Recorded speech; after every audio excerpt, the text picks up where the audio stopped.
Shinchan and Doraemon fan, क्या आपने 2026 का नया ट्रेलर देखा? अगर नहीं तो इस मंथ की 5 सबसे बड़ी अपडेट्स मिस मत करना। YouTube पर हम हमेशा सर्च करते हैं डोरेमोन या शिनचैन के न्यू एपिसोड्स, पर क्या तुम्हें पता है कि जापान में हर साल दोनों ही एनिमे के 50 से ज्यादा न्यू एपिसोड्स और 2-3 नई मूवीज रिलीज होती है। तो मैंने सोचा क्यों ना तुम्हें इन्हीं के लेटेस्ट अपडेट्स के बारे में मंथली बताया करूँ, इसलिए ऐसे मैंने ये सीरीज स्टार्ट की है। जैसे कि आपको पता है कि डोरेमोन की सबसे स्कैरी मूवी का रीमेक बस कुछ ही दिनों में आ रहा है और शिनचैन की 2026 मूवी में वो ओकाई लैंड जा रहा है, यानी कि इस बार शिनचैन के हॉरर एपिसोड्स की जगह हमें पूरी हॉरर वाली मूवी ही देखने को मिलेगी। तो जैसा कि हम जानते हैं कि करंट टाइम पर सोनी ये शिनचैन के पीछे पड़ा हुआ है, वहीं डिज्नी डोरेमोन का पीछा नहीं छोड़ रही। वेल, अब इन दोनों के कंपटीशन में हम ऑडियंस के तो बस मजे ही मजे हैं, क्योंकि जैसा कि आपको पता ही होगा कि हाल ही में शिनचैन की एक न्यू मूवी का अनाउंसमेंट प्रोमो यूट्यूब पे दिखाया गया, जिसका की नाम था crayon Shinchan strange and mysterious my yokai vacation. तो इसका लॉजिक बिल्कुल सिंपल था। इन कुछ सालों में आपने भी गौर किया होगा कि शिनचैन के नॉर्मल एपिसोड से ज्यादा ऑडियंस उसके हॉरर एपिसोड्स को एंजॉय कर रहे थे। अब इसी को ध्यान में रखकर शिनचैन के मेकर्स ने सोचा कि क्यों न इस साल हम अपनी ऑडियंस के लिए शिनचैन के हॉरर एपिसोड्स की जगह एक पूरी शिनचैन की हॉरर मूवी ही बना दे। इसलिए उन्होंने जस्ट 1 महीने पहले ही यूट्यूब पर ये डाला। अब इस मूवी के अनाउंसमेंट के समय ही हमें ये तो पता चल गया था कि ये मूवी हमें समर 2026 में जापान के अंदर देखने को मिलेगी। ज्यादा चांसेस अगस्त का ही है, लेकिन ये नहीं पता था कि इसकी स्टोरी कैसी होगी और इसमें मोस्टली होने क्या वाला है। लेकिन जैसे जैसे टाइम बीता हमें इसके बारे में भी काफी सारी अपडेट्स पता चल गई। जैसे रेडिट के एक यूजर ने जापान की साइट से इंफॉर्मेशन निकाला, तो उसके अकॉर्डिंग इसमें बहुत से योकाई देखने को मिलेंगे, यानी घोस्ट, बोले तो भूत। अब तक इन्हें शिनचैन के एपिसोड्स में उतना नहीं दिखाया गया है, लेकिन डोरेमोन में तुम लोगों ने इनको कई एपिसोड्स और मूवी में देखा होगा। अब सोर्सेज के अकॉर्डिंग जब एक दिन नोहारा फैमिली डिसाइड करती है कि इस बार के ओमागरी फायरवर्क्स फेस्टिवल को देखने के लिए वो हैरी के होम टाउन अकीता में जाएंगे, तो कुछ अजीब होता है। जब इधर ये इन सब चीजों की प्लानिंग कर ही रहे थे कि ये कोई बड़ी घटना होती है, जिससे ओकाई लैंड के सारे ओकाई अकीता, कासुकाबे और पूरे जापान में बाहर निकल आते हैं। अब इसके बाद होना क्या होगा? नोहारा फैमिली पहुंचेगी हैरी के घर, जहाँ से वो मोस्टली एक अलग दुनिया ओकाई लैंड में जाएंगे, जहाँ उन्हें अनप्रेडिक्टेबल एडवेंचर के साथ बहुत से नॉस्टैल्जिक मिस्ट्रीज को सॉल्व करना होगा। अब तक के कुछ जापानीज लीक्स के हिसाब से तो बस यही पता चला है। वेल, फुल स्टोरी क्या होगी, एनिमेशन क्वालिटी कैसी होने वाली है, ये सब तो अभी ट्रेलर आने के बाद ही कुछ पता चलेगा, जो कि अगर सब चीजें सही रही तो इसी मंथ फरवरी में आने वाली है। वेल, ये तो हो गई शिनचैन की न्यू 2026 मूवी के अपडेट्स। बट वहीं अब अगर डोरेमोन के मूवी के अपडेट्स के बारे में बात करें, तो शिनचैन की तरह ही हमें 2026 में डोरेमोन की भी कई remake as well as new movies देखने को मिलने वाली है, जिसमें लेटेस्ट मूवी जिसका की नाम सबसे पहले आता है वो है Doraemon Nobita and the new castle of undersea devil, जो कि 27 फरवरी 2026 को जापान में रिलीज होगी। एक्चुअली ये कोई ओरिजिनल मूवी नहीं होगी, क्योंकि इसकी मोस्टली स्टोरी हमें 1983 वाले अंडर सी मूवी से ही देखने को मिलने वाली है, जहाँ डोरेमोन एंड फ्रेंड्स समंदर के अंदर एक सबमरीन कैंपिंग ट्रिप पर जाते हैं, जिसके बाद kingdom of new and robotic Poseidon के लफड़े में पड़ना पड़ता है। हाँ, बट इस मूवी में एक चीज जिसका प्रोडिक्शन कई जापानीज सोर्सेज कर रही है, वो ये है कि पिछली बार मूवी में कई मिस्ट्रीज अनसॉल्व भी रह गई थी, जो शायद से डायरेक्टर इस मूवी में स्मॉल कैमियो रेफरेंसेस के साथ सॉल्व करने का ट्राई कर सकते हैं। जैसा कि हमें Doraemon the movie Nobita's new dinosaur 2020 में पिसुके देखने को मिला था, और अगर तुम्हें याद होगा तो Doraemon Nobita and the green giant legend 2008 में कीबो नाम का एक प्लांट क्रिएचर था, जिसे Nobita and the kingdom of clouds 1992 में सबसे पहली बार दिखाया गया था। ये कैरेक्टर लिटरली दूसरी मूवी में भी मेन टाइम पर डोरेमोन एंड फ्रेंड्स की मदद करता है। दोस्तों, दरअसल मैं पृथ्वी से हूँ।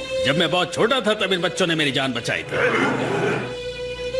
आज मैं चल फिर पा रहा हूँ तो सिर्फ इनकी मदद से। तो हाँ, मतलब ऐसे कैरेक्टर्स को वापस दूसरी मूवी में लाना, अलग अलग अनसॉल्व मिस्ट्रीज को सॉल्व करना, डोरेमोन के क्रिएटर्स को अच्छे से पता है। तो हमें इस न्यू रीमेक मूवी में कुछ ऐसा फिर से देखने को मिल सकता है। और अब 2026 में डोरेमोन की ये मूवी आ रही है, लेकिन 2025 में कौन सी मूवी आई थी? शिनचैन का तो हम सबको पता है कि वो कासुकाबे डांसर्स थी, जिसमें शिनचैन लिटरली इंडिया आ गया था। वेल दोस्तों, 7 मार्च 2025 में डोरेमोन की भी movie movie Doraemon Nobita's art world tales Japan में आई थी, जो कि अब मोस्ट प्रोबेबली तुम्हें विद इन 1 या 2 मंथ्स के अंदर डिज्नी पर हिंदी में देखने को मिल सकती है। अगर तुम लोगों को नहीं पता है तो इस मूवी को भी ओकियो तेरामोतो ने डायरेक्ट किया है, जिन्होंने पहले भी नोबिता सीक्रेट गैजेट म्यूजियम वाली मूवी को बनाया था। एक्चुअली इस मूवी की प्लॉट बिल्कुल न्यू एंड ओरिजिनल है। तो इसमें कुछ ऐसा होगा कि एक दिन लिविंग रूम की एक पेंटिंग को जब डोरेमोन और नोबिता देखते हैं तो उन्हें पता नहीं उसमें क्या इंटरेस्ट आता है कि वो अपना एक स्पेशल गैजेट से उस पेंटिंग की दुनिया के अंदर चले जाते हैं। पर दोस्तों यहीं से पूरा गेम चेंज हो जाता है। उन्हें अंदर कई दोस्त तो मिलते हैं, लेकिन एक ऐसा भी विलन मिलता है जिसकी पावर्स काफी वियर्ड होती है। इतनी वियर्ड की पेंटिंग से बाहर निकालने के लिए डोरेमोन एंड फ्रेंड्स को उसको हराना ही पड़ेगा। अब वो ऐसा कैसे करते हैं, क्या क्या न्यू एडवेंचर्स एंड मिस्ट्रीज उनको आर्ट वर्ल्ड में देखने को मिलेंगी, ये तो हमें मूवी देखकर ही पता चलेगा। होपफुली इसकी हिंदी रिलीज की लीक सही हो और ये हमें जल्दी ही अपने टीवी पर हिंदी में देखने को मिले। और ये मेरी अपडेट देने वाली वीडियो अच्छी लगी हो तो इसे एक लाइक करके हाइप जरूर कर देना। Thanks for watching, bye.